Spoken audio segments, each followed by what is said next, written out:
Bien, bueno, el día de hoy vamos a ver lo que es la ventiloterapia, la primera parte, intubación endotraqueal, la segunda parte, y como tercera parte, reanimación. Pero como estoy acá en el hospital, le voy a poder mostrar también el manejo de un desfibrilador, ¿bien? Entonces, cuando hablamos nosotros de ventiloterapia, tenemos que saber que va a haber situaciones clínicas en las cuales nuestra primera medida terapéutica va a ser colocarle oxígeno a un paciente, ¿bien? Y le vamos a colocar oxígeno a un paciente cuando él tiene todavía la capacidad, o está en la capacidad, de inspirar y expirar, ¿bien? Bueno, la expiración ustedes saben que es un fenómeno pasivo, pero la inspiración sí necesita energía y también puede consumir energía en un paciente que está críticamente enfermo. Con ese mayor necesidad de oxígeno, pues se va a generar un aumento de la frecuencia respiratoria. Nuestro paciente incluso puede estar en frecuencias respiratorias ya fuera de lo normal. Bien, es decir, nuestro paciente se va a tornar taquipnéico y esta va a generar también aumento del trabajo cardíaco. Entonces, en sí va a haber un aumento del trabajo cardíaco y respiratorio. Por lo tanto, va a haber más gasto de ATP y nuestro paciente cada vez más se va a volver más de oxígeno dependiente y por lo tanto se va a agotar en algún momento. ¿Ok? Bien. ¿Sí me escuchan, verdad? ¿Hola? Sí, doctora. Sí, doctora. Bien. Bien. Entonces, sin conflicto de intereses. ¿Por qué sin conflicto de intereses? Porque en anestesia utilizamos bastantes fármacos, y a veces utilizamos los nombres comerciales, pero debemos utilizar los nombres genéricos, ¿ok? Bien, ¿para qué les va a servir todo esto? Eso es lo importante que tienen que aprender. ¿Por qué? Demasiada teoría. Porque de repente solamente quiero probar el curso, pero no es así, ¿ok? De repente van a recordarlo alguna vez cuando tengan que atender a un paciente. Tampoco es así. Lo más importante es que van a poder salvar una vida y salvarse ustedes también si es que dejan de tratar, ¿ok? ¿Por qué? Porque también dejar de hacer es delito, ¿ok? Entonces, ¿cómo identificar las causas de una insuficiencia respiratoria? Identificar a un paciente que está cursando con insuficiencia respiratoria y tratarla. Bien, pacientes con hipoxia. Miren, ustedes han salido de una etapa de pandemia en donde el síntoma principal de estos pacientes pues, era la insuficiencia respiratoria. La falta de tratamiento de estos que lo llevaba a la muerte, ¿no? Conocer la técnica e indicación cuando ya es necesario intubar a un paciente, ¿bien? Y conocer y explicar las medidas de una reanimación, ¿bien? Detectar a un paciente en colapso y que necesita inmediatamente indicar las maniobras de reanimación. Bien. Entonces, oxigenoterapia consiste en administrar más requerimientos de oxígeno de lo normal. Ustedes saben que en aire ambiente está el SON, ¿recuerdan? Carbono, hidrógeno, oxígeno y nitrógeno. Pues solamente de estos componentes el oxígeno representa un 21%. ¿Bien? Entonces nosotros en el aire ambiente vamos a inspirar fracciones inspiratorias de oxígeno del 21%. Pero en algunas entidades clínicas esto le es insuficiente para mantener al paciente para mantener la oxigenación de toda su economía, específicamente de órganos tan nobles como el cerebro y el corazón. Y si vamos más adentro, estamos hablando de las neuronas, de las células miocárdicas, ¿correcto? Entonces, en afán de no aumentar la penumbra isquémica, es decir, el tejido no tenga un menor aporte de oxígeno, mejorar esa condición y evitar que llegue a una pérdida de vitalidad de esos tejidos, es que nosotros tenemos que empezar a tratar dándole pues el aporte que necesitan, ¿no? Entonces, nuestro objetivo será prevenir y tratar los síntomas o manifestaciones de la hipoxia. ¿Cuáles son los síntomas o manifestaciones de hipoxia que ustedes tienen que identificar? Porque no necesito colocar un oxímetro, no necesito sacar un AGA para saber que mi paciente está cursando con hipoxia o que tiene necesidad o requerimiento de oxígeno mayor al 21%. A ver, manitos al aire, ¿quiénes? ¿Cómo identifico que un paciente necesita mayor requerimiento? A ver, Nelo, ¿cómo identificarías tú a un paciente de ese tipo? ¿Cómo lo verías? Entra por la puerta de tu consultorio y ¿cómo lo verías? A ver. Puede estar incantando inconsciente, tanto alterado el estado de conciencia, algunos indicadores hipotitulares, como la piel pálida, también como hipotensión. Bien, no tanto la hipotensión, puede ser ya en un estado muy avanzado, bien, porque ya disminuye el trabajo cardíaco y por lo tanto va a disminuir la capacidad mejor dicho, va a disminuir la resistencia vascular periférica, ¿no? Pero, y más si estuviera un paciente hipovolémico, sí, de repente, ¿no? Pero solamente por requerimientos de oxígeno, a ver. Está bien, voy a ver mi piel cianótica incluso, ¿no? Mi paciente va a estar con una frecuencia respiratoria alta, ¿qué más? Me dijiste trastorno de conciencia, excelente. ¿Por qué? Porque el oxígeno ya no llega al cerebro, ¿qué más? Doctora, también puede ser falta de falta de respiración también puede ser Claro, puede ser que el paciente esté representando ya no un patrón respiratorio adecuado, ¿no? Y presente de repente ya no una respiración adecuada, sino respiraciones agónicas de repente, ahí ya, esto ya me dice intuba, ¿no? Entonces, o darle ventilaciones asistidas si es que todavía es posible. Y entonces va a haber una clínica muy importante. Entonces, ahí lo que tenemos que dar es oxígeno para eliminar el dióxido de carbono presente. Nosotros, por ejemplo, en nuestro pulmón tenemos, a ver, están ingresando, creo que ya se animaron a ingresar a clase. Bien, en nuestro pulmón tenemos dióxido de carbono porque es lo que se realiza la hematosis como resultado de la hematosis. Recuerden que la hematosis es el intercambio de oxígeno y CO2 a nivel capilar pulmonar, ¿bien? El parénquima pulmonar. Entonces, vamos a tener oxígeno, nitrógeno y CO2. Vamos a ver más adelante, cuando ustedes vienen la clase el día martes, de anestesia general, inhalatoria, y luego la anestesia general endovenosa, van a ver que el efecto clínico de los fármacos que ingresan por la vía endovenosa es llevar a la inconsciencia al paciente, pero como efecto secundario, esto nos puede provocar apnea. Por lo tanto, nosotros vamos a tener que darles ventilaciones, ¿ok? Tenemos que ventilarlos a ellos porque ellos van a perder esa capacidad de inspirar por sí solos, ¿correcto? Bien, pero en ese trajín de llevarlos a la inconsciencia, nosotros realizamos un proceso que se llama la preoxigenación. Con esto tratamos de barrer todo el contenido de nitrógeno que podría quedar en nuestro pulmón y hacer una difusión pasiva y convertirlo netamente en oxígeno al 100%. Es decir, el contenido de nuestro pulmón debe estar con oxígeno. Y por ende también dióxido de carbono, pero la mayoría de oxígeno. Entonces, acá tienen que ustedes saber que como la hematosis se realiza a nivel, un momentito porque ya van a hacer el repito, meconial. Sí, meconial. Felizmente que la subida. Varón.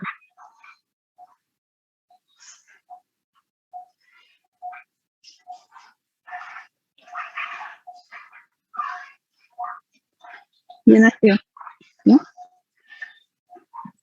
Sí, ha estado con inducción.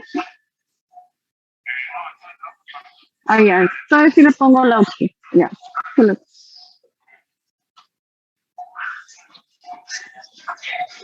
Bien, entonces ustedes saben que la hematosis se realiza a nivel capilar. Entonces, el mayor determinante del transporte de oxígeno será el flujo sanguíneo. Por lo tanto, ya vamos a ver qué hacer cuando mi paciente está hipovolémico, ¿no? No solamente colocarle sangre, sino también oxígeno. Entonces, como les decía, iniciando, si nuestro paciente, por ejemplo, empieza a generar un mayor trabajo respiratorio, un mayor trabajo cardíaco debido a la hipoxia existente por la falta de oxígeno, entonces estas reacciones químicas que ustedes llevan se van a acelerar. ¿Por qué? Porque necesita más ATP para realizar todas estas actividades bioquímicas, ya que con la disminución de oxígeno disminuyen todas las reacciones químicas, incluso la disminución de ATP. Por lo tanto, nuestro paciente empieza a cansarse, aumenta el depósito de acetatos, de fosfatos inorgánicos, y la célula empieza a morir. Bien, específicamente las neuronas empiezan a dañarse peor si es que hay una disminución de flujo sanguíneo. Imagínense un paciente que está sangrando, ¿no? Se disminuyen también las reservas de energía, aumenta el ácido láctico, y la primera célula que empieza a mover es la microglia, ¿no? Y por lo tanto empieza a darse todo un daño mitocondrial de la neurona y empieza a morir. La neurona empieza a morir y por lo tanto hay muerte cerebral por debido a la hipoxia, ¿no? Entonces, nuestra medida terapéutica tiene que ser inmediata, no cuando mi paciente está, como lo decía, ya en un grado crónico, es decir, un grado severo de hipoxia, ¿ok? ¿Por qué? Porque a los 10 segundos, esto lo vieron ustedes en farmacología clínica, por eso cuando estábamos hablando del ACV, ¿no? A los 10 segundos había pérdida de la actividad neuronal, a los 30 segundos ya se pierde la bomba de sodio y potasio, y la función neuronal ya cae. Al minuto hay niveles letales de ácido láctico, y a los 5 minutos pues ya hay cambios irreversibles, ¿no?, de esa neurona. Entonces tenemos que actuar inmediatamente una vez reconocidos los síntomas de repente de una hipoxia leve, no esperar ponernos a pensar que necesita oxígeno cuando hay una hipoxia severa. ¿Ok? Bien, este está en el libro de Guyton. Tenemos que ver que cuando la curva de la saturación de la hemoglobina se va hacia la izquierda, quiere decir que nuestro paciente ingresa en una hipoxia mayor. Es decir, cuando estamos con el pulsioxímetro, ustedes que ya hicieron la clase número 2, la monitorización de un paciente, bien, cuando tenemos la pulsioximetría de un paciente y esta marca 90%, está en el punto crítico, bien, porque equivale a una presión arterial de oxígeno de 60 milímetros de mercurio. Es decir, que a partir de esta curva hacia la izquierda empieza a morir la célula. ¿Ok? Entonces tenemos que procurar como objetivo terapéutico mantener una saturación de oxígeno mayor de 90. ¿Sí? Entonces, cuando nosotros damos una medida terapéutica, tenemos que tratar en función objetivo. Y eso ya lo hemos recordado a ustedes cuando llevaban farmacología clínica.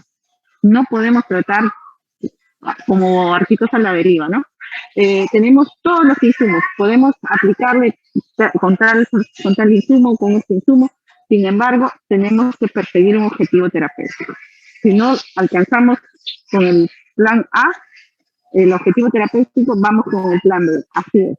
Pero independientemente de la causa que origine esta hipoxia, nuestro objetivo entonces va a ser mejorar la saturación de oxígeno de un paciente que sea más del 90%, porque sabemos que si llega al 90% ya empieza a morir, ¿no? O una presión parcial de oxígeno mayor de 60, que tenemos el acceso a un análisis de gas arterial, ¿correcto? ¿Por qué les digo esto? Se correlaciona la saturación de oxígeno en cierta forma con la presión parcial de oxígeno físico. Es por eso que cuando teníamos el COVID, en la pandemia, a pacientes, la norma nos decía que mientras que la saturación de oxígeno sea mayor de 94, nuestro paciente podría estar en casa con oxígeno, porque equivalía ya al 75%. Pero cuando esa presión parcial, esa saturación de oxígeno empezaba a caer, pues ya los requerimientos y el método de administración de oxígeno cambiaba. ¿Por qué?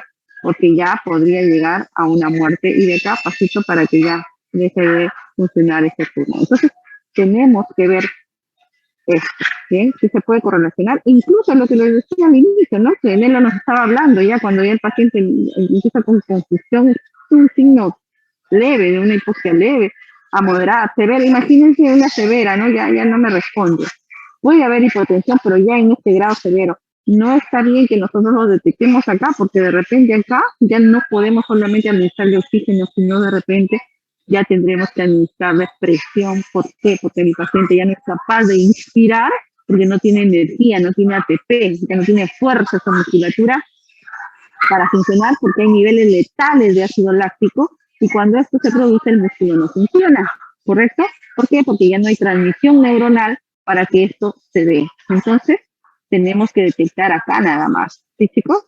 No necesito una gasometría para saber que esto está pasando. Severo, pues mira, cuando está una PO2 menor de 40, imagínate. Entonces, tal vez acá, como nos dijo, pálido, sí, pálido. Frío, sí, frío. Pero miren, y esto va a ir aumentando. Acá ya casi ya ni respira, ¿no? Entonces, eso es lo que ustedes tienen que saber. Bien. Entonces, ¿cómo tratamos? Ya necesitamos y sabemos que tenemos que tratar. Bien, tenemos que administrar oxígeno, pero la administración de oxígeno será cuando todavía el paciente es capaz de ventilar, es decir, todavía inspira y pasivamente expira. ¿Y por qué les digo esto? Porque con la inspiración, si ustedes van a Guyton y revisan su fisiología respiratoria, van a ver que para que llegue el oxígeno al alveolo necesita vencer una presión negativa que está dentro de esa caja torácica. Entonces, con nuestra inspiración, inspiren a ver ustedes, van a ver que su diafragma se va a descender y el oxígeno va a llegar hacia sus alveolos, pero venciendo una presión negativa, ¿correcto?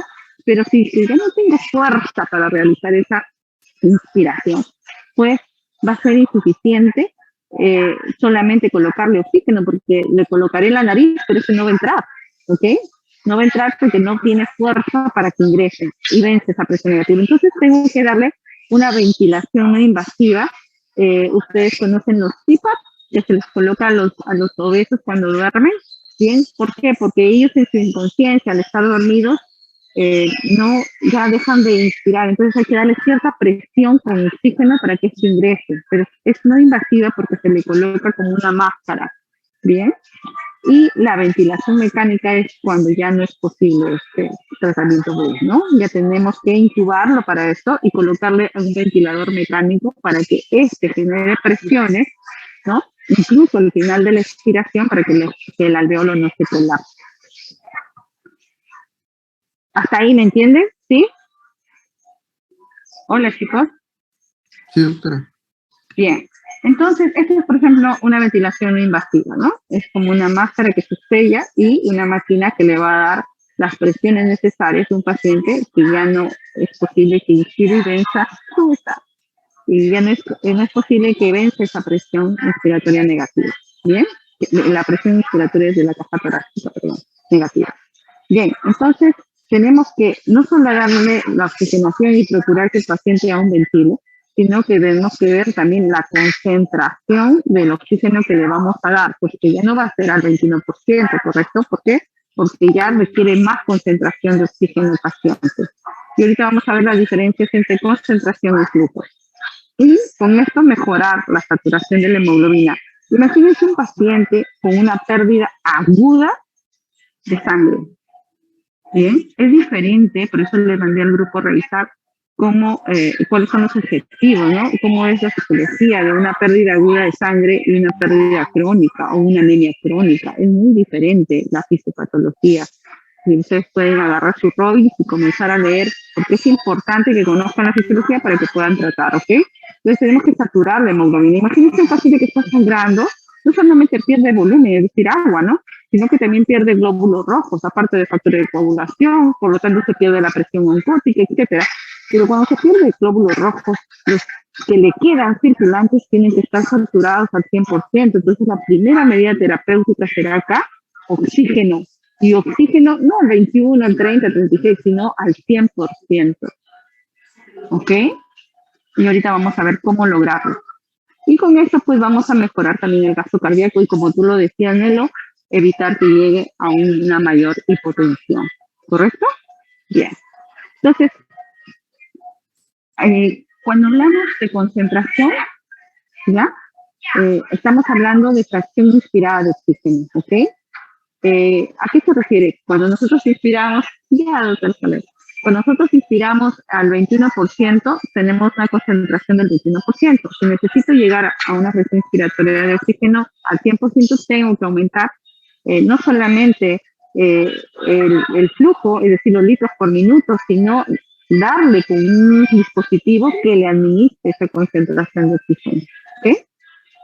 Entonces, ¿cómo? ¿Cómo vamos a hacer eso?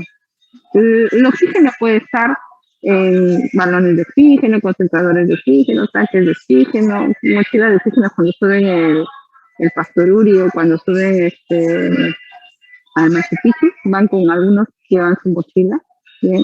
Un concentrador portátil, una bomba portátil de transporte de repente, lo que sea, ¿bien? Pero ahí está concentrado el oxígeno al 100%, bien. Pero para administrar, tengo que ver, pues, en qué condiciones se encuentra mi paciente. ¿Todavía respira? ¿Ven? Esto lo vamos a ver en la práctica en Infoden. Tenemos, pues, acá administradores de oxígeno, pero todavía cuando mi paciente es capaz de ventilar, ¿ok? De repente necesita presiones. Ustedes lo denominan AMBU, pero no, AMBU es la marca, ¿ok? Pero bueno, sin conflicto de intereses.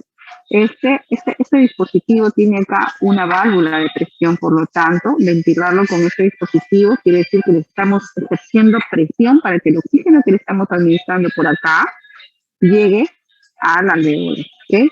Y cuando ya no podemos mantener una vía aérea permeable con este tipo de ventilación, pues ya es necesario intubar con dispositivos supraglóticos o con un tubo endotraqueal, ¿ok? Entonces, vamos a ir en esos pasos. ¿Cuándo voy a utilizar sistemas de bajo flujo? Cuando todavía mi paciente es capaz de mantener un patrón respiratorio constante, inspiratorio y expiratorio, en tiempos también, ¿ok? Y maneja pues una frecuencia respiratoria menos de 25 y todavía mantiene un volumen corriente, es decir, lo que ingresa y lo que sale de más o menos de 300 a 700, ¿correcto? Entonces, esto es lo que tenemos que pensar. Entonces, para ello existen los dispositivos como las cánulas binasales, que yo le voy a poder dar por este dispositivo oxígeno a mi paciente de acuerdo a los litros que yo voy aumentando. Es un poco más, más fiable en pacientes que tienen todavía un requerimiento menor de oxígeno, ¿bien? Menor en la concentración, me refiero. Son confortables porque solamente están en la nariz, no hay nada de máscara en la cara que los pueda asustar de repente a niños, adultos, ¿no? Pero puede obstruirse con secreciones nasales, por ejemplo, ¿no? O si está sangrando también, pues se puede, por la nariz se puede obstruir.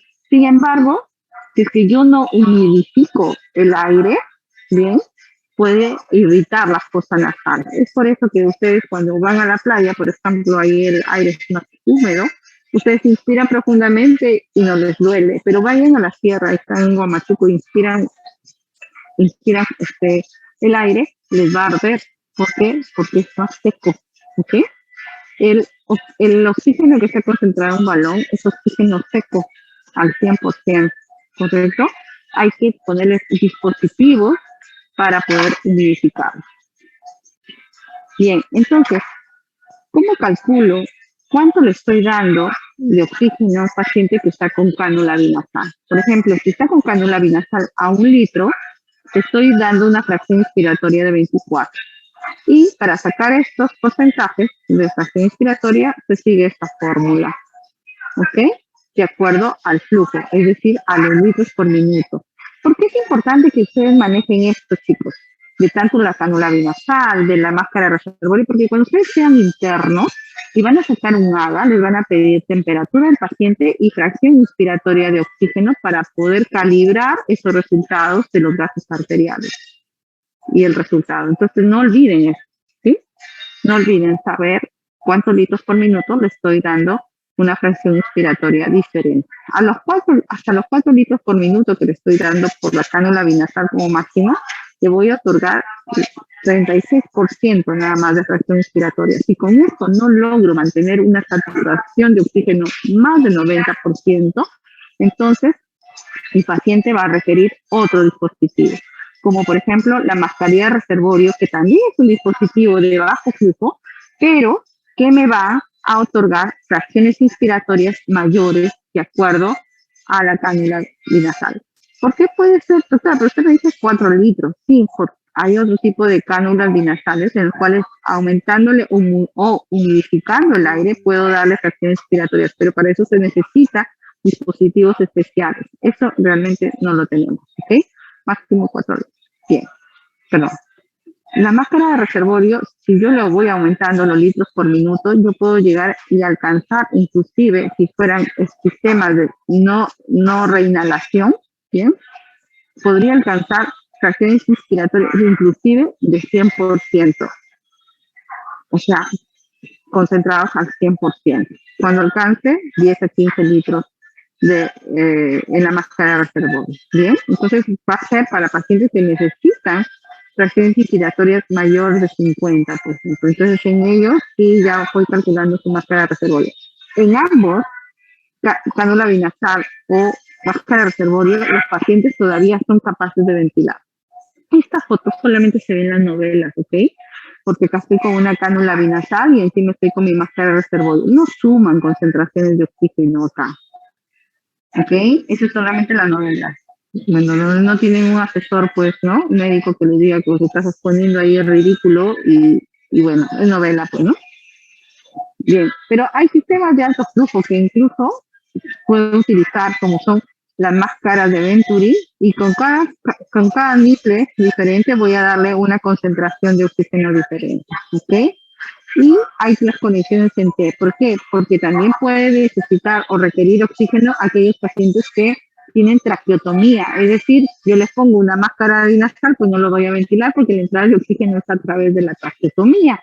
Entonces tengo que colocarle un tubo en T, ¿correcto? O también pacientes que requieren todavía ventilación con oxígeno y están con tubo endotraqueal. Lo coloco en el tubo. Es diferente para estos pacientes. Pero en algún momento estos pacientes van a requerir que les demos presión porque ya dejaron de ventilar. La parte izquierda de mi mano, ¿ves? De ustedes también, estamos viendo acá un paciente que ya perdió la capacidad de ventilar, ya no tiene fuerza, ¿ok?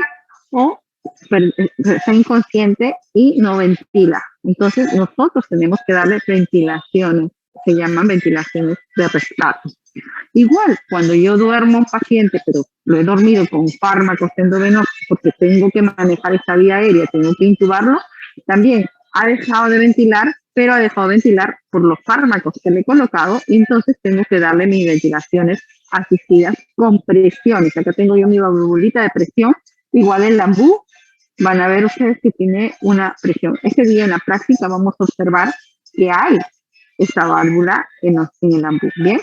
Pero anatómicamente la lengua puede caer hacia atrás, también lo van a ver en la práctica, y puede tapar el área de la glotis, ¿ok? De la epiglotis. Entonces, por eso puede obturar la vía aérea. Y todo el oxígeno que le estoy pasando va directamente al esófago, al estómago, y puede regurgitar, ¿ok?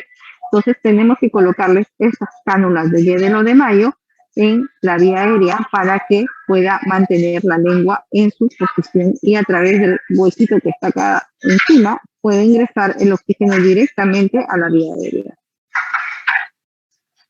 Bien, pero cuando ya el paciente ha dejado de ventilar, es necesario de intubar, porque de repente con estas maniobras de ventilación o maniobras de ventilación asistida o de rescate, que también se denominan, no voy a mantener por mucho tiempo la vía aérea. Es necesario que esté ahí pegado un personal dándole ventilaciones que se puede agotar, ¿correcto? Entonces, o puede ser que no le esté dando los litrajes que necesitan, porque por lo menos en un adulto tiene que darle medio litro. Si esta bolsa es de 1 litro, pues tendré que presionar la mitad y darle medio litro. ¿Ok? Si fuera de 2 litros, la cuarta parte. Entonces, no hay un volumen corriente siempre el mismo, ¿no? Se puede agotar, le puede doler la mano. Entonces, necesitamos ya hacer un manejo avanzado de la vía aérea. Para esto vamos a utilizar un equipo especial que se llama laringoscopio, que tiene partes como es el mango, como es la hoja. Esta puede ser curva o recta, tiene una luz, y antes de utilizarlo tenemos nosotros que saber que está funcionando porque prende la luz, enciende la luz, ¿ya? Como le decía, puede ser curva, recta, más larga, más pequeña, y va a ser dependiendo del paciente. Uno, el tamaño, y dos, si es curva o recta, de acuerdo a la experiencia del personal que manipula estos instrumentos, ¿bien? También de la anatomía del paciente, ¿no? A veces tienen una epiglotis muy grande, muy redundante, y anatómicamente pues es imposible a veces de observar las cuerdas vocales. Entonces, el colocar un laringoscopio, el colocar una cánula de Guedel, tenemos que hacerlo cuando un paciente ya no tiene reflejos. ¿Por qué? ¿Por qué tendremos que hacerlo así? ¿Qué me dice ¿y por qué han apagado las cámaras? Voy a preguntar a todos los que han apagado las cámaras. A ver, Alba Salcedo, a ver, dígame usted, Alba, ¿está presente? Si no se va a la sala de espera. Sí. ¿Alba? Ya, a ver, Alba, dime, no veo tu cámara, está apagada. Ya, Alba Salcedo, bien. ¿Por qué tendríamos que aplicar la laringoscopía o colocarle la cánula de Guedes en un paciente que ha perdido reflejos? ¿Qué reflejos debería haber perdido? A ver.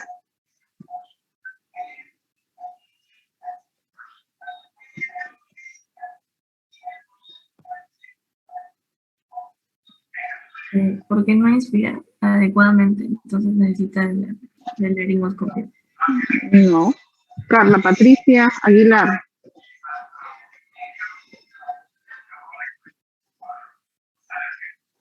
A ver, Carla Patricia Aguilar, ¿está presente?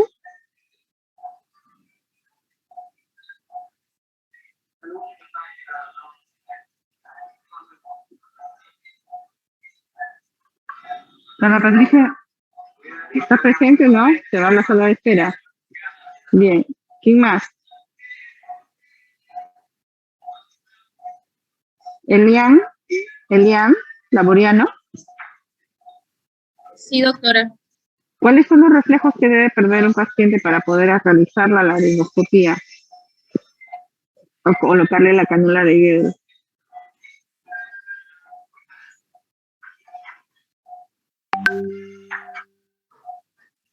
¿Algún voluntario? Doctora, ¿podría ser reflejo de la tos? Claro, uno. ¿Cuál otro? Muy bien, Sánchez. ¿El reflejo del vómito? Exacto, también. El reflejo de la deglutición también. Entonces, ¿por qué? Porque si no el paciente se va a vomitar, pues. ¿Y dónde va a ir ese vómito? Va a ir en la vía aérea. Se puede broncoaspirar. ¿Ok? Bien, todos los que están con la cámara apagada van a ir a sala de espera, ¿ok? Porque la indicación es clara, ¿no? Tienen que estar con su cámara encendida. Así que les doy un minuto para que enciendan su cámara. ¿Juárez, Alba? Sí, doctor, ahorita. Ya, por favor. Eduardo Periche.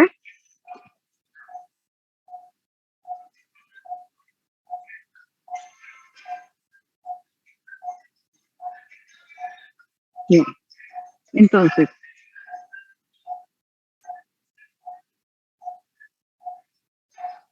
ya tenemos el laringoscopio, ya sabemos en qué pacientes vamos a utilizar la laringoscopía y ahora tenemos que saber qué equipo vamos a colocar. ¿Ok? ¿Qué equipo vamos a colocar? Entonces, para eso vamos a colocar un tubo endotraqueal dentro de la tráquea. El tubo endotraqueal puede ser rígido, flexible, ya lo van a ver en la práctica también, y tiene un baloncito acá al final. ¿Para qué sirve este balón? Sirve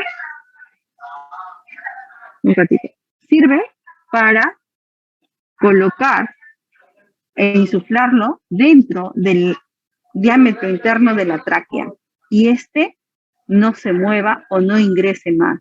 La punta tiene que quedar a centímetro, centímetro y medio sobre la carina, es decir, donde se bifurca en bronquio derecho y bronquio izquierdo.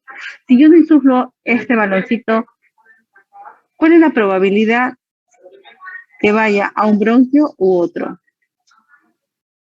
¿A qué bronquio se dirige con más probabilidad?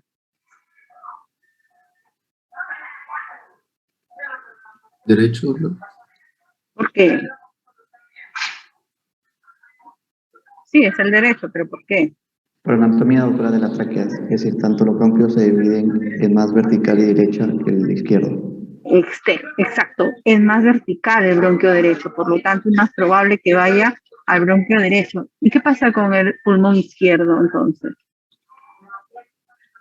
Ya no se oxigena, o sea, telectasia. ¿Ok? De telectasia. Entonces mi paciente va a tener un pulmón ventilado y el otro no. Y ahorita van a ver por qué.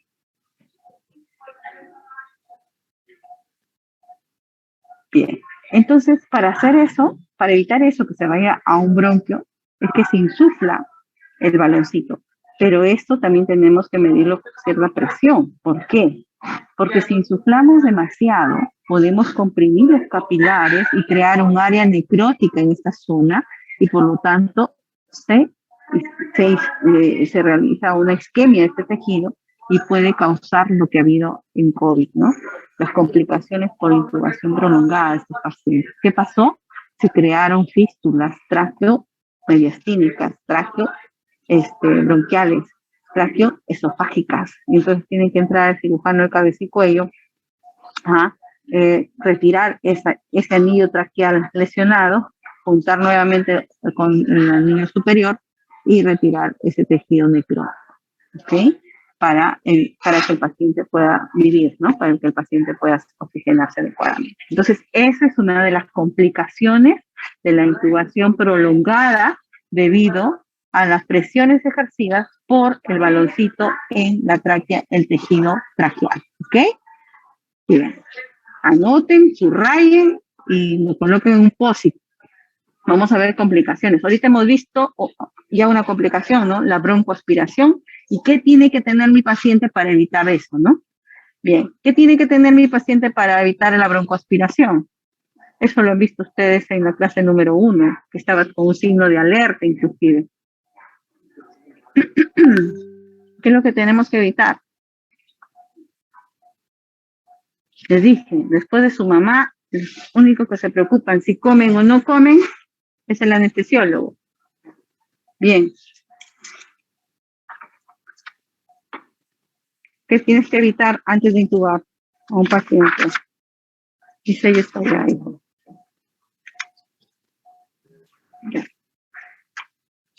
Que no coma, pues, hijo, ¿no? Que esté con estómago vacío. Pero todos los pacientes vendrán con estómago vacío a nosotros. Imagínense los pacientes que van a llegar a la emergencia. ¿Todos vendrán con estómago vacío? No todos.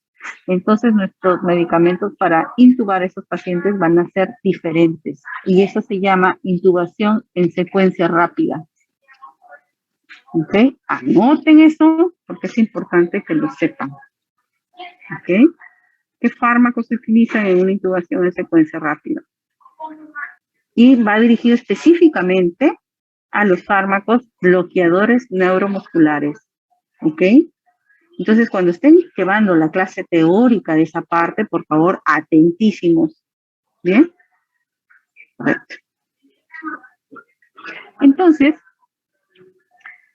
para escoger el tamaño del tubo endotraqueal, generalmente en los varones, en los números, estos que ven acá, se refiere al diámetro interno primero, ¿ya? Al diámetro interno de este tubo. Bien, entonces, en los varones necesitan un tubo 8, 8 y medio, bien, y las mujeres generalmente 7, 7 y medio. ¿Por qué 7? 7 que empleamos en pacientes gestantes, donde la gestación les aumenta el volumen del tejido conectivo, por lo tanto, me va a aumentar el tejido conectivo, me va a reducir el diámetro interno de la tráquea. Por lo tanto, perdón, utilizo un tubo número 7 para esos pacientes que están. ¿Ok? Porque me aumenta el diámetro interno de la me disminuye, perdón, el diámetro interno de la tráquea en una paciente gestante. En niños se utiliza esta fórmula.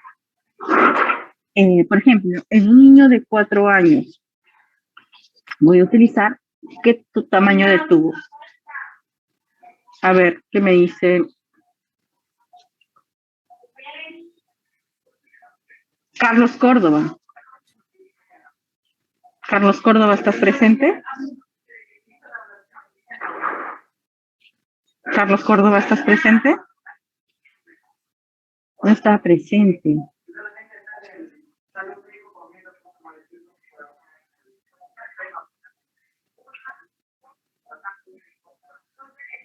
Bien.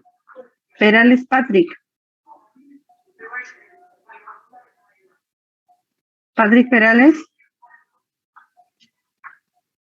Tampoco está presente. David Pastor.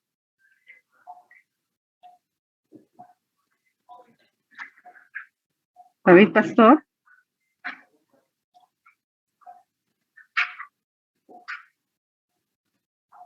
Tampoco está presente. Bien, entonces, a ver qué me dices, Ariana. Ariana Segarra. Para un niño de 4 años, ¿qué número de tubo le vas a dar? Esa es la fórmula.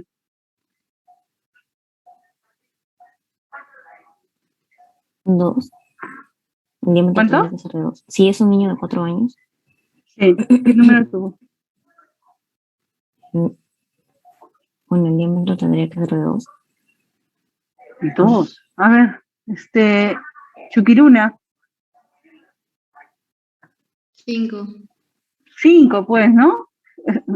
A ver, ¿no les enseñaron a hacer ecuaciones? Es la edad entre 4.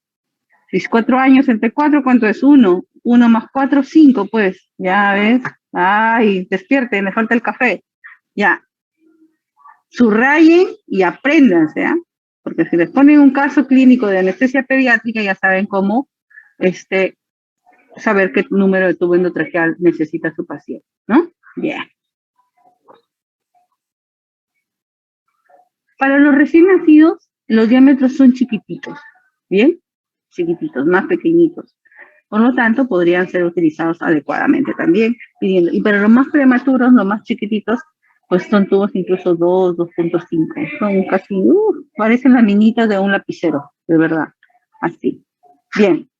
¿Y esto qué es, doctora? Esto viene a ser la longitud, a qué nivel va a quedar el tubo endotraqueal en la comisura labial. Y va a depender de que si el tubo necesita ingresar más o menos o más adentro en la tráquea o no. ¿Por qué? Porque hay diferencias anatómicas entre los pacientes. ¿Y cómo voy a saber si es que, doctora, cómo voy a saber si es que tengo que insertar un poco más adentro el tubo o retirar un poco? ¿Saben cómo?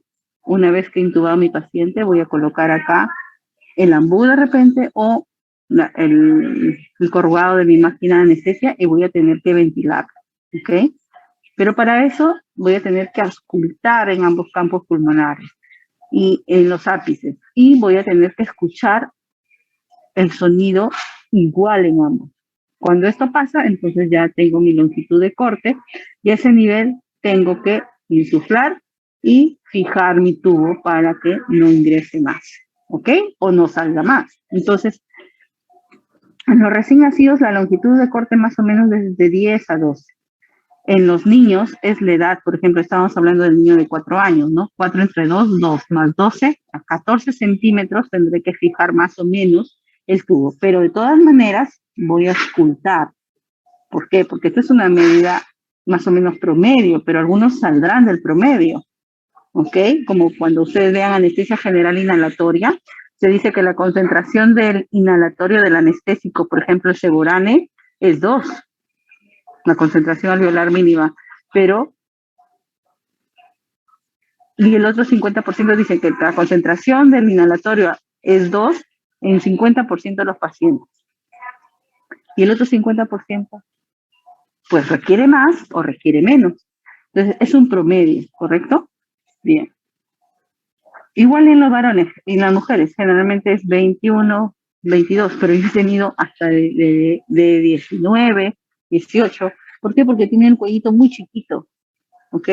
No es tan largo. Entonces, tenemos que ver eso. Entonces, como les decía, los tubos pueden ser incluso ya flexionados, vienen así. Entonces, sin cap generalmente son para los más pequeñitos. ¿Por qué? Porque su sistema respiratorio es muy rudimentario y generar esta presión a ellos es contraproducente, ¿ok? También vienen tubos, eso lo van a ver en la práctica, anillados, ¿bien? Que, por ejemplo, si tengo que ponerlo boca abajo porque la posición quirúrgica lo requiere así, no se va a acodar, pues, ¿no? ¿Ya? Subrayen eso también. Porque les pueden poner un caso clínico de una posición especial en el paciente, incluso le dicen entonces qué efecto usted requeriría para su intubación. Entonces ya saben que tienen que escoger un tubo anillado en este caso, ¿correcto? Bien. También existen tubos que van hacia un pulmón cuando tienen que operar el otro y tenemos que solamente oxigenar uno, así también, ¿ok? También puede ser derecho o izquierdo, dependiendo pues lo que necesite. ¿Bien? Entonces, le dije, necesitamos el laringoscopio, el tubo endotraqueal, inclusive una guía que viene inserta dentro del tubo. ¿Para qué? Para que la punta se dirija directamente a las cuerdas vocales. Las hojas, claro que sí, el estetoscopio, pero si les decía yo que podríamos tener a un paciente con una posible, un posible estómago lleno, pues tenemos que tener nuestro sistema de succión, ¿bien? Específicamente las Young Cower, que tienen un diámetro para aspirar mayor que una sonda de aspiración, ¿bien? Tenemos que tener el estetoscopio de todas maneras para poder saber a qué nivel quedó el tubo endotraqueal, ¿bien? Y la comprobación de que estamos en vía aérea es con el canógrafo. ¿Por qué? Porque tenemos que observar directamente que está en la vía aérea y no en el esófago, que normalmente pasa cuando tomamos noveles en la intubación, intubamos esófago.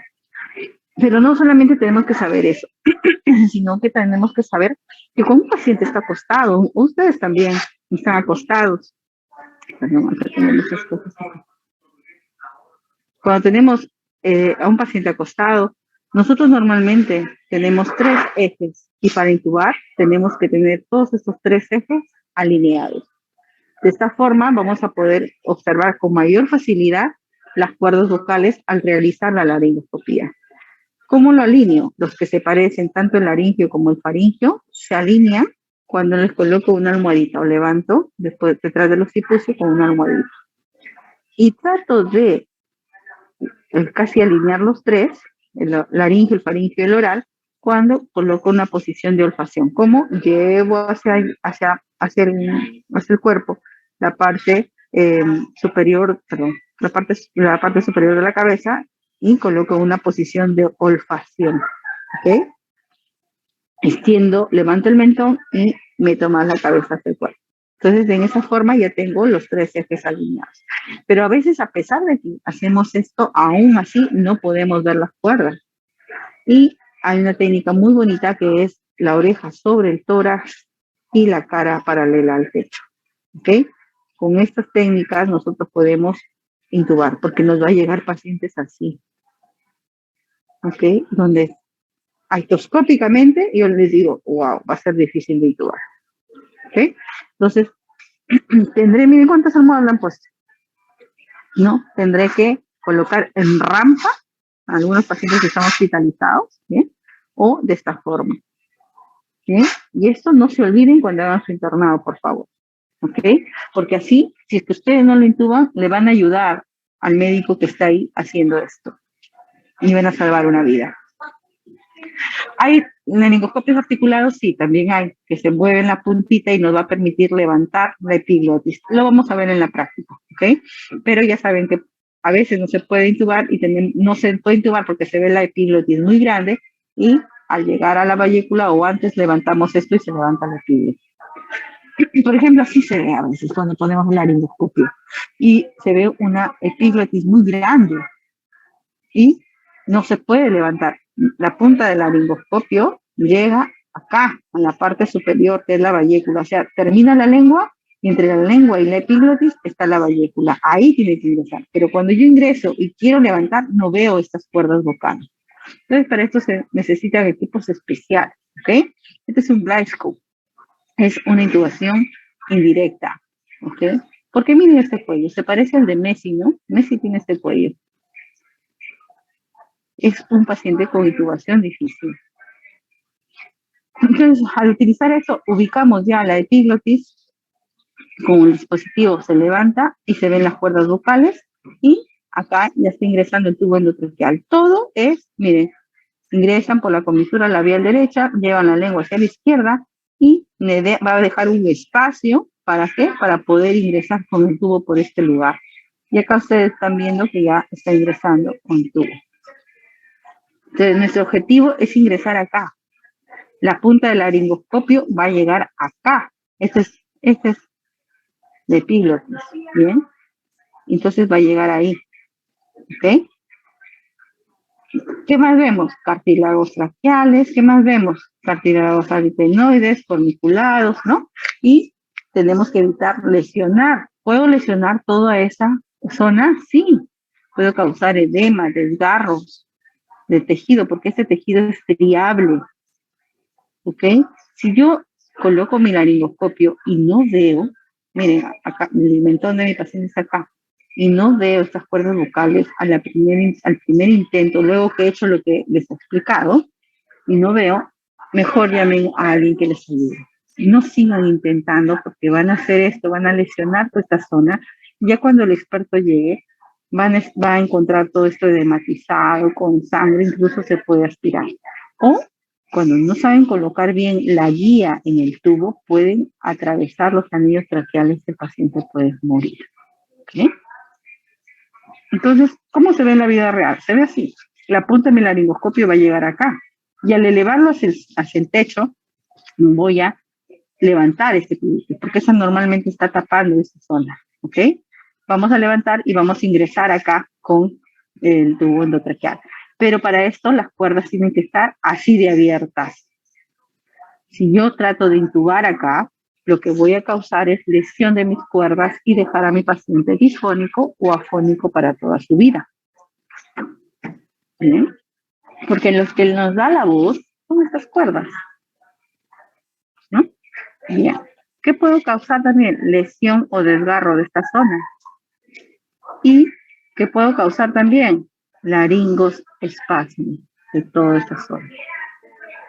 ¿Ok? Entonces, ¿qué tenemos que revisar? Sobre cómo tratar un laringoespasmo, cómo prevenir un laringoespasmo. Entonces, tengo que saber cómo prevenir. ¿Quiénes están más propensos a tener un laringoespasmo? Es decir, que se cierran las cuerdas vocales a la hora de ingresar mi tubo endotraqueal. ¿Qué pacientes están más propensos a tener este tipo de complicación? ¿Qué me dice? A ver.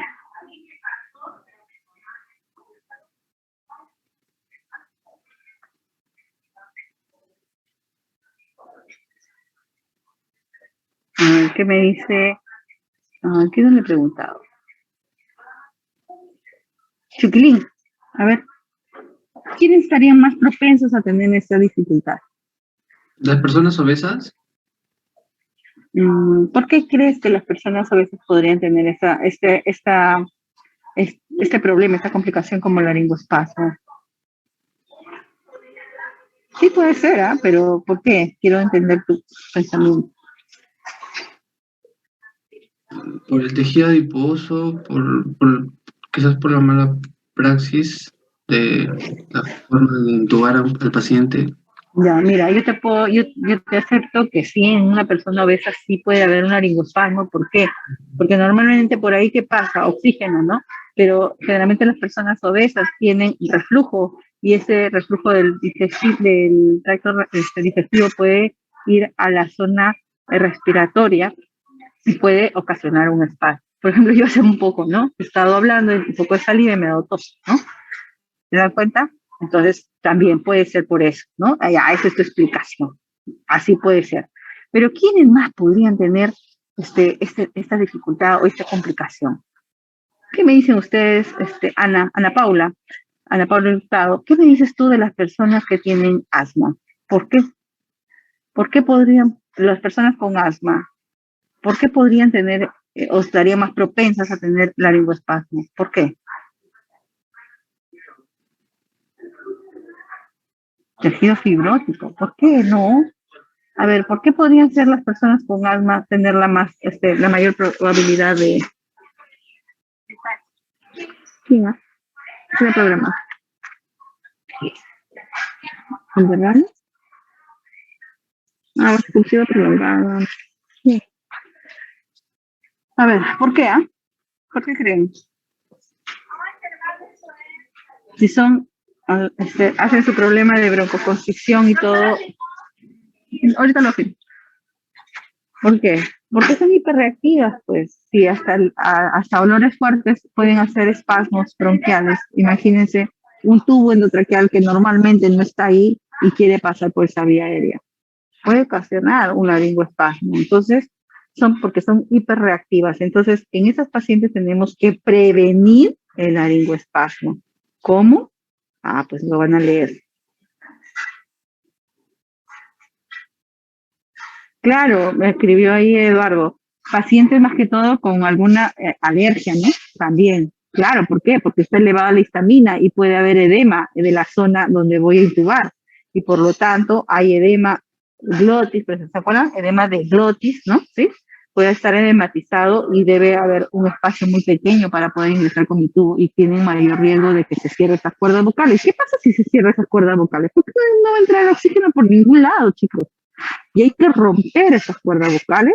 No, tenemos que romper el laringoespasmo con una presión positiva que tengo que dar para que se abran estas cuerdas vocales. Presión positiva de oxígeno, que tiene que entrar a presión ahí. Pero también hay otras formas, esa es una del tratamiento de un laringoespasmo, pero también hay otros, y eso se los dejo de tarea para que lo revisen, y si se los dejo de tarea es porque se los voy a preguntar. ¿Ok?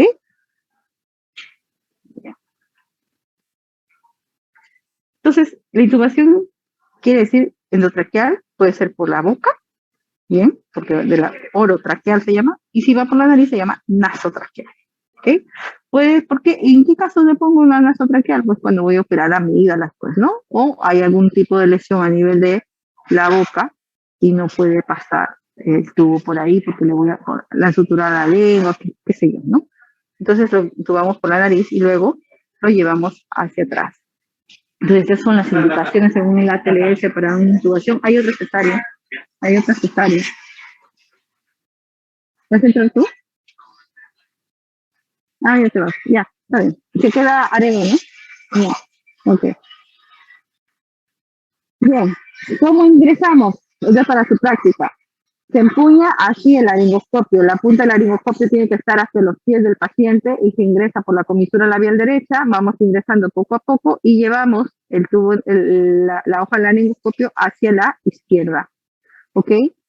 Nos quedamos siempre en una posición central y estando en la posición central me va a permitir a mí tener un espacio para poder intubar. ¿Ok? Para poner el tubo endotraqueal. Este es el espacio que les decía. Ingresaba el tubo endotraqueal por acá, al llevarme la lengua hacia la izquierda. Acá está la lengua. ¿Okay? Entonces, ingresamos por acá, vamos llevándonos la lengua, la punta del laringoscopio va acá, sobre la epiglotis, y al levantar el mango hacia el techo, nosotros vamos a observar las cuerdas. Y eso va a resultar un poco difícil porque el simulador se ha hecho para eso, o sea, el simulador que ustedes van a ver en la práctica. Bueno, con mi grupo lo vemos el día de mañana, con el grupo de la doctora Díaz también, se van a dar cuenta que este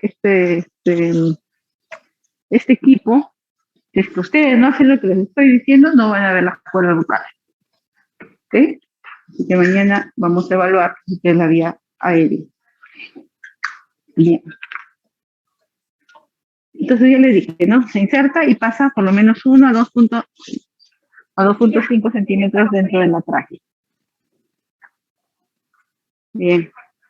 Entonces, una vez que está ahí, tengo que confirmar que el tubo está dentro, como auscultando ambos campos pulmonares en los ápices, bien, en la línea media axilar a nivel de las bases, bien, y el único que me detecta que estoy en vía aérea y es 100% sensible y fiable es el capnógrafo, bien, capnógrafo, que me va a detectar CO2, y el CO2 solamente tengo ¿en dónde? En el pulmón, pues, en el estómago no, ¿no? Si tuve el esófago, pues no voy a ver capnografía, ¿no? Porque ahí no hay CO2, solamente en el pulmón. Por eso les digo que es 100% sensible y fiable.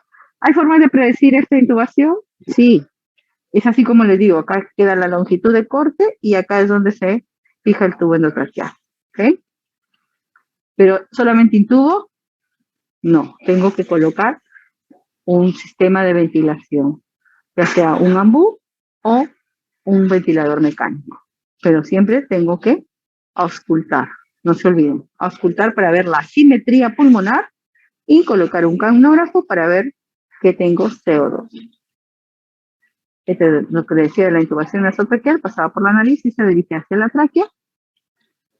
Fue otra de las complicaciones que también puede haber, que ya hemos revisado.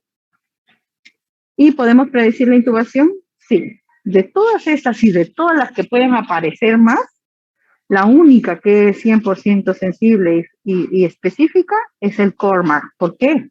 Porque esta se da cuando ya estoy con la laringoscopía, cuando yo estoy con mi laringoscopio y observo directamente las cuerdas y digo, ¿va a ser difícil o no para intubar? ¿Ok? Las demás no tienen una sensibilidad tan alta o específica. Se han hecho estudios, muchos estudios ya hasta el cansancio, y se ha comprobado que no, que el único que es esto, porque es el gold estándar. ¿Ok? Eso se ve con el CORMAC, tiene una clasificación. Este es del mal empático, el paciente, no estamos realizando la laringoscopía, es a la visualización, ¿bien?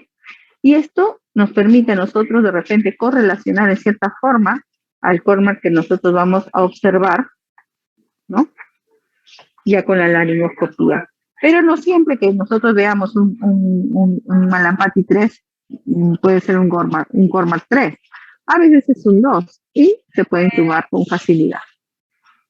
Existen otras medidas que, bueno, tenemos que conocerlas, sí, bien, como la distancia tiromentoniana, que se mide desde la punta del mentón hacia la horquilla del cartílago tiroides, la extensión atento-occipital, la distancia externo-mentoniana, se mide el esternón hacia el mentón, y aquella que sea menos de 12.5, como estándar predice una intubación difícil. Generalmente, como Pericia nos decía, paciente obeso, ¿no? Un paciente obeso, una paciente gestante, ¿no? Que tiene las mamas prominentes, también puede tener una dificultad en la ventilación. Entonces, cuando ustedes vean anestesia obstétrica, van a ver ese punto importante en cuanto a la vía aérea. Ya saben que el diámetro interno de la tráquea es menor por el edema debido a la gestación, ¿bien?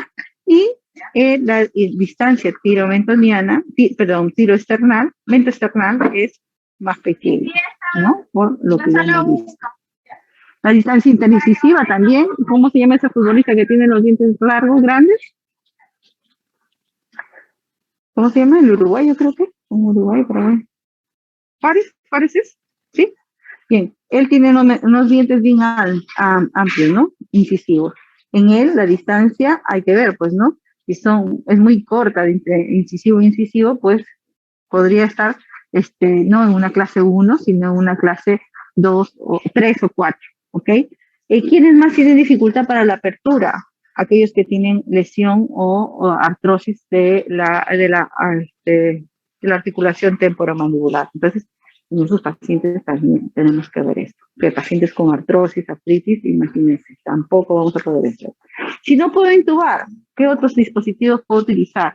La máscara laringe, que son dispositivos supraglóticos que no necesitan entrar en la tráquea, sino están en la región periglótica, pero también pueden ejercer un sello y oxigenación de la zona de la vía aérea. ¿Okay?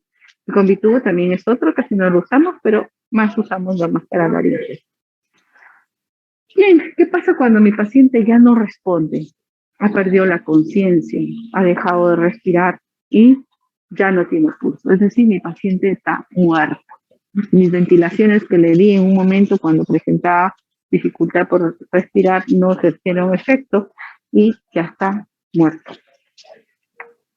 Tengo que saber que esto de reanimación inició acá, en sala de operación. Por eso es que nuestra especialidad es anestesia, analgesia y reanimación. ¿Sí? Nació acá. Y cuando ustedes están haciendo el módulo de anestesia, no solamente están aprendiendo a reanimar con RCP, sino como ya ven el grupo, está aprendiendo, y ya lo hemos visto en un grupo de rotación, una reanimación, ¿no? Reanimación con fluidos, cómo reanimar en función a objetivos, cómo reanimar en función a un paciente que está sangrando, y a esto se llama reanimación hemostática. Entonces, reanimación de RCP, reanimación con fluidos en un shock hipovolémico que puede ser por sangrado, entonces tenemos que reanimar con el protocolo de reanimación hemostática. ¿Ok? Para eso hay cursos, hay miles de cursos, hay miles de papers que pueden revisar. Bien. Entonces, ¿qué pasa? ¿Qué hacemos? Tenemos que hacer un enfoque simultáneo y realista. Tenemos que pedir ayuda, ¿por qué? Porque solos no vamos a reanimar a nadie, ¿ok? Nosotros no somos los non plus ultra, nosotros no somos los más, los top, y yo solo hago todo. No, se trabaja en equipo, y eso es muy importante que lo sepan, ¿ok? Es tan importante hasta el técnico, el que me viene y me limpia todo lo que he colocado por acá, se cayó la sangre, todos son importantes, ¿ok? El que me trae los medicamentos, farmacia, todos son importantes porque son un equipo. ¿Sí? Entonces tenemos que activar el sistema de emergencia. ¿Por qué? Porque tenemos que pedir ayuda y muchas veces de expertos, ¿correcto? Bien. ¿Qué hago? Una vez que voy a detectar que mi paciente está inconsciente, no respira y tampoco tiene pulso, entonces voy a activar el sistema de emergencia e inicio mis compresiones. Línea media external, entre las mamas colocaré mi mano dominante y entrelazada mi mano no dominante. Me colocaré en un ángulo de 90 grados. Luego lo entramos. Ya, ahorita lo llamo. Que termine y pasa. ¿Están limpiando todavía? Ay, ya, chévere. Bien, entonces nos vamos a colocar en un ángulo de 90 grados donde nuestra cintura escapular es la que va a trabajar, ¿ok? No podemos doblar los codos y le vamos a dar las compresiones. Es decir, una RCP de alta calidad. Las compresiones tienen que ser con una frecuencia adecuada, una profundidad adecuada, evitar apoyarnos sobre el tórax, minimizar las interrupciones, esto es muy importante, y evitar la ventilación excesiva. Frecuencia de las compresiones, ¿cuántas tengo que darle? De 100 a 120 por minuto. Bien, ¿qué profundidad? Vamos a ver que es de 5 a 6 centímetros. Si es que yo no le doy a esta frecuencia y le doy más, entonces lo que estoy haciendo, muchas de estas van a ser muy superficiales, ¿ok? Y eso es inadecuado. Más de 6 centímetros podríamos lesionar, romper huesos, como la de la parrilla costal, y esta lesionar incluso el pulmón, ¿ok? Entonces hay que comprimir fuerte, pero no tan profundo, ¿bien?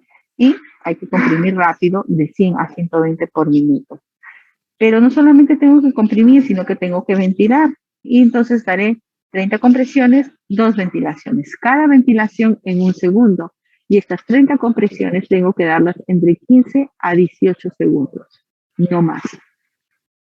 Repito, las 30 compresiones tengo que darle entre 15 a 18 segundos y cada ventilación en 1 segundo, no más.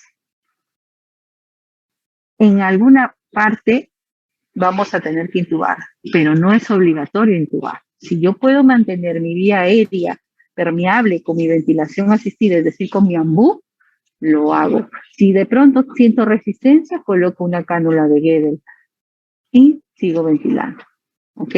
Pero si de repente mi paciente es un politraumatizado, que está sangrando y ese sangrado puede ir a la vía aérea, tengo que aislar la vía aérea y tengo que intubar.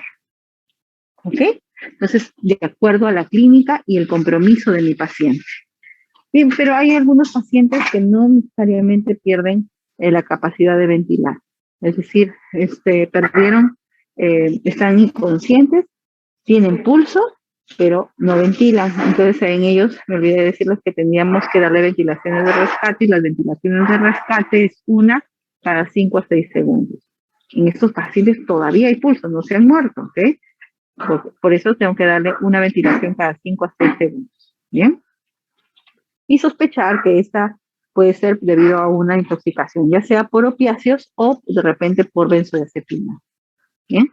Y hay que administrar el antídoto. Para los opiáceos, la naloxona, y para las benzodiazepinas, el flumazenil. Parada cardíaca. Mi paciente no responde, no respira y no tiene pulso. El corazón se para en 2 ritmos. 2 brazos tenemos acá. En fibrilación ventricular o taquicardia ventricular sin pulso, o en asistolia y actividad eléctrica sin pulso. Cualquiera de esos 4 ritmos puede pararse el corazón. ¿Bien? Pero yo ya he comprobado la conciencia y he comprobado que no tiene pulso y no ventila en menos de 8 segundos. ¿Ok? He iniciado el RCP. Pido ayuda. ¿Para qué? Para que me traigan un equipo y yo pueda determinar en qué ritmo se paró este corazón. Porque si yo no sé en qué ritmo se paró ese corazón, yo no voy a poder seguir acá o acá, porque el tratamiento es diferente. ¿Ok?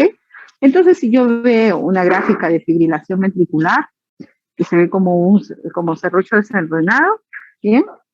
Entonces, yo voy a aplicar una descarga eléctrica con el desfibrilador. Taquicardia ventricular sin pulso y fibrilación ventricular, necesariamente desfibrilar. Inmediatamente paro las compresiones que le iniciaron y digo, aléjense y vamos a desfibrilar. ¿Bien? La desfibrilación la daré de acuerdo a que si tengo un equipo monofásico o bifásico. ¿Bien? Empezaré, si es bifásico, empezaré con 120 joules, la primera desfibrilación, porque es posible que tenga que desfibrilar más veces. ¿Bien? Si es monofásico, de frente le tengo que dar 362. Bien. Y le pido que nuevamente reinicie reanimación, es decir, que inicie las compresiones después de desfibrilación. Va a desfibrilar, va a comprimir nuevamente por 2 minutos, y en esos 2 minutos yo ya voy indicando que vayan colocándole una vía periférica endovenosa, bien, o si es que no es posible, una intraósea. Bien, pero 2 minutos van a seguir comprimiendo. 30 compresiones, 2 ventilaciones. 30 compresiones, 2 ventilaciones. Como voy a esperar 2 minutos para todavía analizar el ritmo nuevamente y saber si es que desfibrilo o sigo comprimiendo, bien, tengo que analizar ciertas causas que pueden haberle llevado al paro cardíaco y tengo que tratarlas. ¿Para qué? Para que se revierta parada cardíaca. ¿Ok? Esos son las 5H, 5T, que lo vamos a ver un poquito más adelante, para que no se me confundan. Pero en cada espera de los 2 minutos tengo que analizarlas, ¿correcto? E ir tratándolas. Bien, pasaron 2 minutos y el que está anotando me dirá, doctora, es momento de analizar nuevamente el ritmo. Para leer las compresiones, nadie coge al paciente y observaré el monitor. Observo el monitor y puedo observar si seguimos en una fibrilación ventricular o una taquicardia ventricular sin pulso. Entonces indicaré una nueva desfibrilación. Si es así, apártense, nadie se acerca y desfibrilamos. Entonces, ¿cuándo pido que se alejen? Cuando voy a analizar el ritmo y cuando voy a desfibrilar. ¿Correcto? Nadie toca al paciente, ni siquiera el que está ventilando, ni siquiera la enfermera que le está buscando la vía, o el papá o la mamá que le está cogiendo los pies con la mano. Tengo que verificar. ¿Qué pasa si yo desfibrilo y tengo así a un personal o familiar cogiéndole al paciente? Voy a tener 2 víctimas. ¿Ok? 2 en parada. Entonces tengo que verificar. En el análisis, ¿por qué? Porque de repente está cogiéndole la mano a la mamá y el equipo me está censando a la mamá y no al paciente. ¿Ok? Entonces, en el análisis y en la desfibrilación, nadie toca al paciente. Después de la segunda desfibrilación, inmediatamente se inicia nuevamente la reanimación, las compresiones y las ventilaciones, e inmediatamente se indica aplicar la adrenalina. Adrenalina tendrá que aplicarse entonces 1 miligramo endovenoso después de la segunda desfibrilación. 1 miligramo endovenoso y seguido de 20 cc de cloruro de sodio, se eleva el brazo y esperamos los 2 minutos. Mientras tanto vamos analizando nuestra 5H5T. Si ya la hemos analizado, daremos tratamiento, ¿correcto? A los 2 minutos que hemos dado, hemos desfibrilado, el siguiente análisis de ritmo será a los 2 minutos posteriores, ¿no? 2 minutos posteriores me dirá, doctora, ya es momento de analizar el ritmo. Nuevamente pediré que se alejen y analizaré mi ritmo en el monitor. Si veo una fibrilación ventricular o una taquicardia ventricular, pero voy y le toco y no tiene pulso, entonces mi paciente sigue muerto. Por lo tanto, tendré que nuevamente indicar una tercera desfibrilación. Doy la tercera desfibrilación y les pido que reinicien nuevamente las compresiones. Pero cuando me pongo a analizar que ya tiene 1, 2, 3 desfibrilaciones, entonces mi paciente se encuentra frente a una taquicardia ventricular sin pulso o una fibrilación ventricular refractaria a energía eléctrica. Entonces, por ser refractaria a energía eléctrica, indico que se le aplique amiodarona. ¿Bien? Amiodarona. O lidocaína, porque a veces solamente se acuerdan de la amiodarona y no se acuerdan de la lidocaína. Entonces, tengo que aplicarlo la amiodarona o la lidocaína. Amiodarona tendré que darle una dosis en bolo de 300 miligramos y si es necesario una segunda dosis. O lidocaína, la primera dosis de 1 a 1.5 miligramos por kilo y si es que es necesario una segunda dosis, pero ya de menos concentración, ¿no? Que es de 0.5 a 0.75 miligramos por kilo. Bien, y mi paciente, y esto es independiente de que le toque la adrenalina, a los cuántos minutos le toca la siguiente dosis, a los 3 a 5 minutos. Entonces le doy inmediatamente después de la desfibrilación la amiodarona o la lidocaína y tendré que esperar 1 minuto más porque acá le di, me dice que es a los 3 minutos y como yo estoy analizando a los 2 minutos, me falta 1 minuto para la dosis de adrenalina. O sea, ¿le doy esto y ya no le doy adrenalina? No. Le doy esto porque es refractaria a energía eléctrica, pero continúo con el tratamiento con la adrenalina cada 3 a 5 minutos. No se olviden, ¿ok? Bien. ¿Qué pasa si mi paciente se paró el corazón y vi una actividad eléctrica al análisis? Vi esto. Primero tengo que ver que tenga pulso. Porque si no tiene pulso, entonces estaré en una actividad eléctrica sin pulso, porque yo no trato EKGs, yo trato pacientes, ¿ok? Entonces, si yo veo un EKG, un electro, que tiene actividad eléctrica, primero tengo que percatarme si está vivo o está muerto. Si está muerto, entonces será una actividad eléctrica, es decir, no tiene pulso. Será una actividad eléctrica sin pulso. Si yo veo una línea isoeléctrica, tengo que comprobar que realmente sea una sistolia. ¿Por qué? Porque puede ser que en mis compresiones yo haya retirado los electrodos y se hayan salido. Entonces tengo que comprobar que los electrodos, 1, estén bien puestos. 2, que esta línea isoeléctrica se vea en todas las derivadas. ¿Ok? Y que al aumentarle el voltaje de esta actividad, no aumente y siga una línea isoeléctrica. ¿Ok? Entonces, cuando yo he hecho eso, ¿qué pasa? Ya digo, estoy en una sistolia. ¿Sí? ¿Hasta ahí alguna pregunta, chicos? ¿Sí? ¿Entendieron? Sí, doctora. Bien.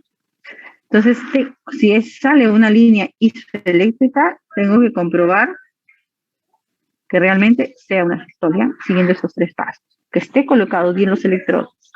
Que la misma gráfica que se observa acá se vea en todas las derivadas. Y 3, que al aumentar el voltaje se siga percibiendo una línea eléctrica. ¿Por qué? Porque puede ser que se trate de una fibrilación ventricular muy fina que asemeje una línea eléctrica, pero si yo le aumento el voltaje, se va a ver pues los dientes en serrucho y vamos a estar hablando de una fibrilación ventricular y no de una asistolia. ¿Ok? Entonces, ya no, si se trataría de una fibrilación ventricular, tendría que desfibrilar y no solamente aplicarle adrenalina. Entonces, el tratamiento es diferente, pero va a depender de qué es lo que observo en mi monitor.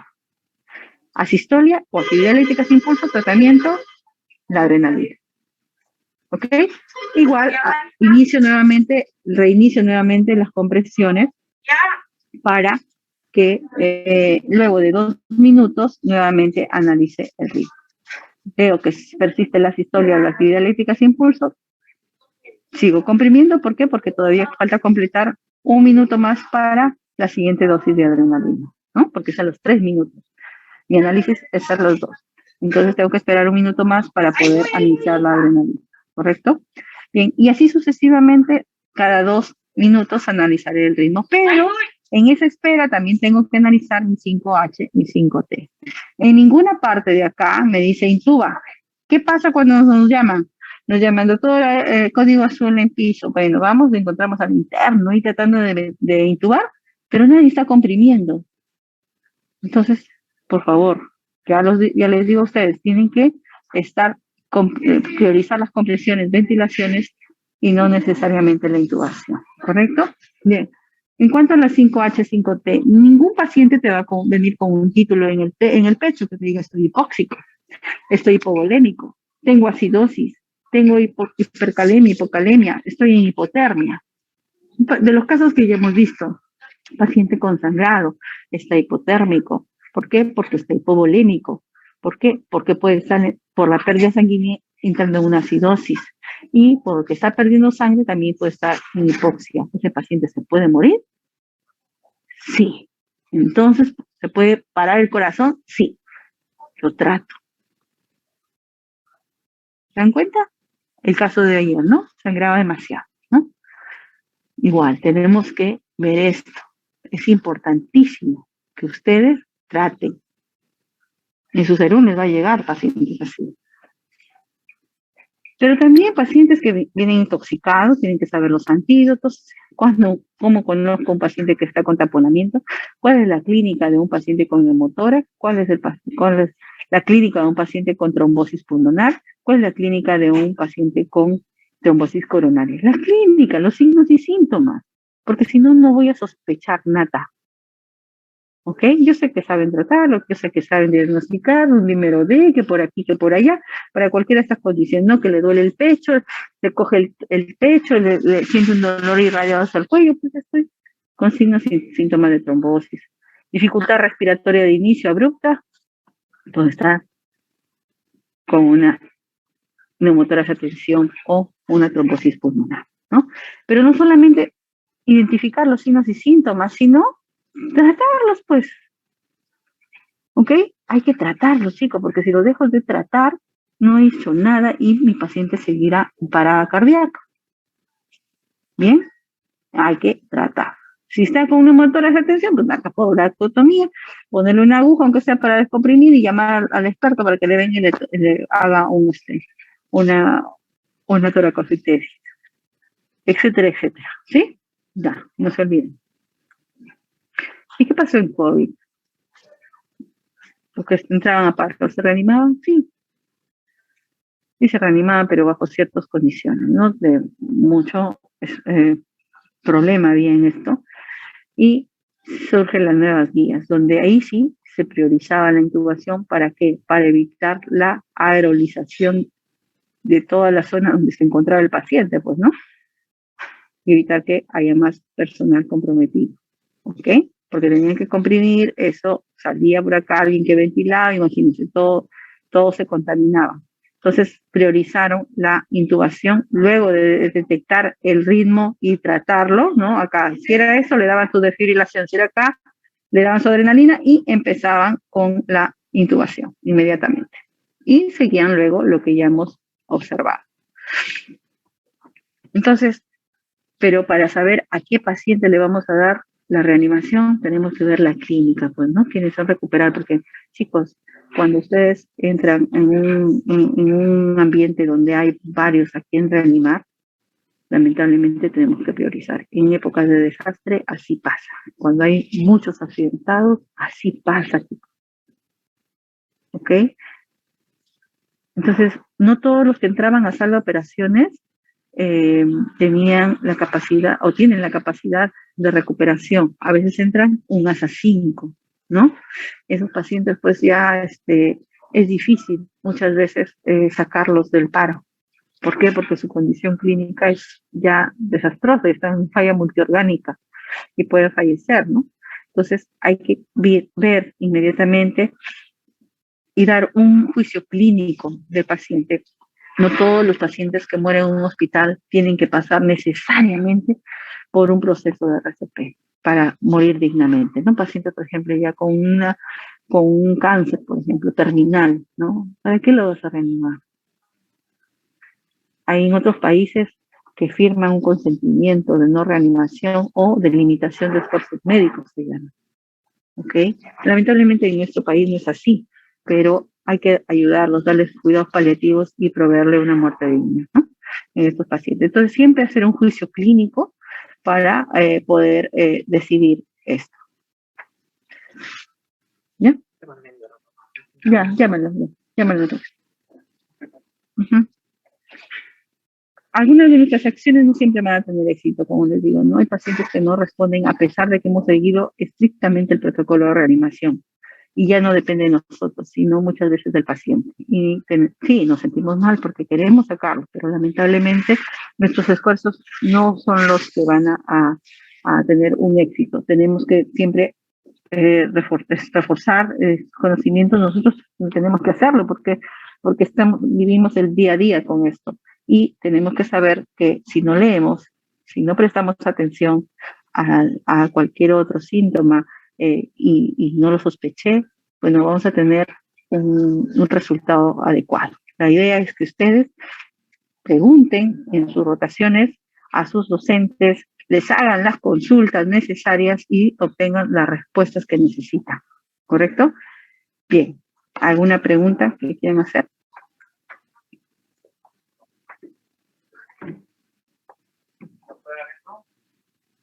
¿Alguna pregunta? Si todo ya está conforme. Las guías clínicas son de acceso libre, igual la voy a pasar a la delegada de mi grupo para que la transmita a partir de sus delegados y puedan ustedes revisarlos, ¿ok? Bueno, no sé qué pasó porque me dicen que las presentaciones no están completas en el Canvas. Voy a pasárselo nuevamente a José para que las actualice. Sin embargo, diapositivas mejor que tengan la guía, que esté en castellano, y es la última actualización de octubre del 2020. Bien, de acá saldrá en 5 años, el 2025, la nueva guía, así que tienen todavía para adelante. Bien, el día de mañana solamente va a ser el pretest, 7 en punto, por favor, 15 minutos y luego pasan con sus prácticas, ¿ok? Si tuvieran alguna pregunta, algún cuestionamiento o alguna duda de todas sus prácticas, de todas sus teorías, pueden ustedes mandarle a la delegada las preguntas que quieran hacer, ¿ok? A la delegada de mi grupo, que es Avisac, ¿sí? Y con ella le transmitiré las respuestas, ¿ok? Siempre quedan dudas y no quiero que se queden con dudas, ¿bien? Bien, chicos, entonces nos vemos el día de mañana para su pretest. Hemos adelantado la clase el día de hoy y bueno, permiso.